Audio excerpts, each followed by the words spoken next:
Can you read this text on screen? If so, then you can pass the data annotation test. Stick around to find out how.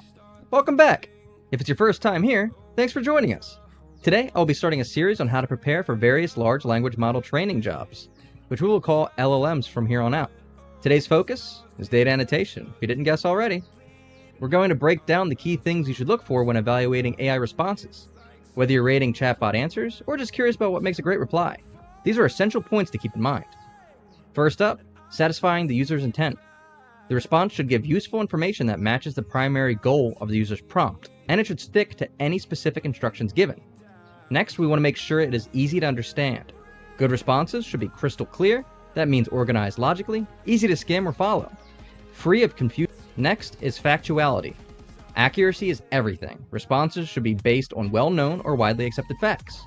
If there's a debate on the topic, it's okay to present different sides, but nothing should be misleading. Then, we want the response to be trustworthy and safe. A great response should never be harmful, offensive, or overly sexual. It should stay neutral, challenge problematic assumptions if needed, and maintain a respectful, helpful tone, not sound salesy, sassy, or preachy. Keeping these 4 pillars in mind, user intent, clarity, factuality, and trustworthiness, and you'll well be on your way to spotting or creating top quality responses. For our first example prompt, we will use "What is The Matrix about?" Response A. The Matrix is a 1999 science fiction film directed by the Wachowskis, starring Keanu Reeves, Lawrence Fishburne, and Carrie-Anne Moss. The story follows Thomas Anderson, a computer hacker who discovers that reality as he knows it is a simulated world called the Matrix, created by sentient machines to subdue humanity. Anderson, under the hacker alias Neo, joins a group of rebels led by Morpheus, who fight to free humanity from the Matrix. As Neo's journey unfolds, he learns that he may be the One, a prophesized figure capable of ending the war between humans and machines. And then up next for response B we have, The Matrix is a 1999 science fiction film directed by the Wachowskis, starring Keanu Reeves, Christopher Judge, and Carrie-Anne Moss. The story follows Joe Anderson, a computer hacker who discovers that reality as he knows it is a simulated world called the Matrix, created by sentient machines to subdue humanity. Anderson, under the hacker alias Neo, joins a group of rebels led by Morpheus, who fight to free humanity from the Matrix. As Joe's journey unfolds, he learns that he may be the One, a prophesized figure capable of ending the war between humans and machines. So, here's a quick recap of what we're looking for in a great response. First, it needs to satisfy the user's intent, meaning it fully answers the question. Second, it should be easy to understand, clear, and well organized. Third, it must be factual, providing accurate information. Fourth, it needs to be trustworthy and safe, no misleading or harmful content. And fifth, it should avoid being overly wordy, get to the point without dragging on. And finally, it must have proper formatting and grammar to keep it professional and easy to read. Let's go through these step by step and evaluate response A. First, it satisfies the user's intent.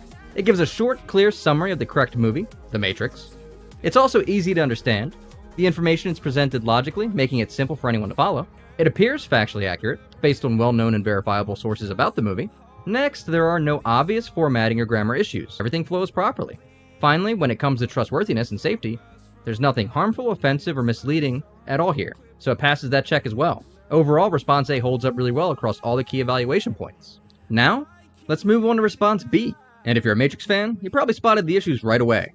While it technically satisfies the user's intent by talking about the right movie, it has some major factual problems. First off, Keanu Reeves. Pretty important guy, right? Though it did spell his last name wrong. Big red flag. Then it lists Christopher Judge in the cast. And guess what? He's not even in the movie. And probably the biggest miss of all, they say Neo's real name is Joe Anderson, when it's actually Thomas Anderson. And that's just to name a few mistakes. So while response B sounds okay on the surface, these errors make it way less reliable and untrustworthy. And finally, the summarization.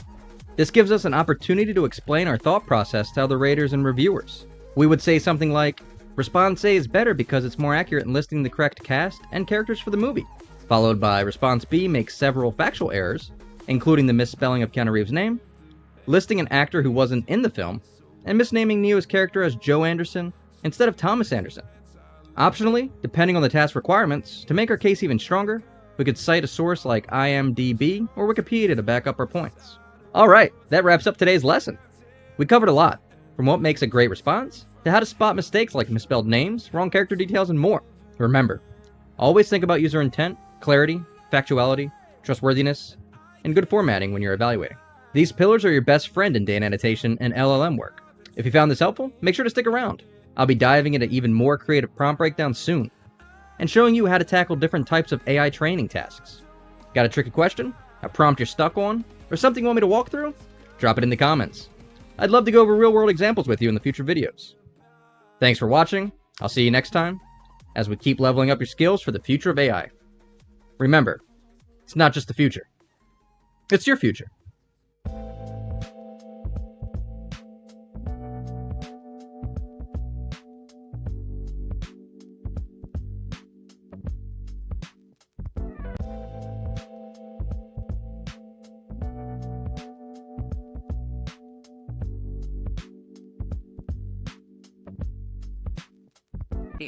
Want to start earning $1,000 a week online but stuck at account signups, failed exams, or verification roadblocks? Real freelancers don't wait. They start earning today.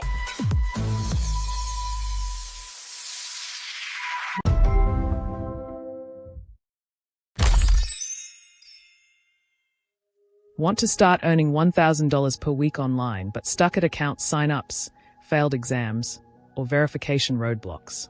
White heavy checkmark, we've got you covered. By verified freelance accounts, TELUS, OneFormer, Appen, Remotasks, Wellocalize, and more.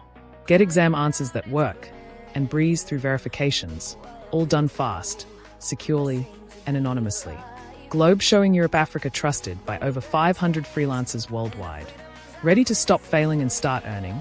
White right pointing backhand index DM now. Spots are limited.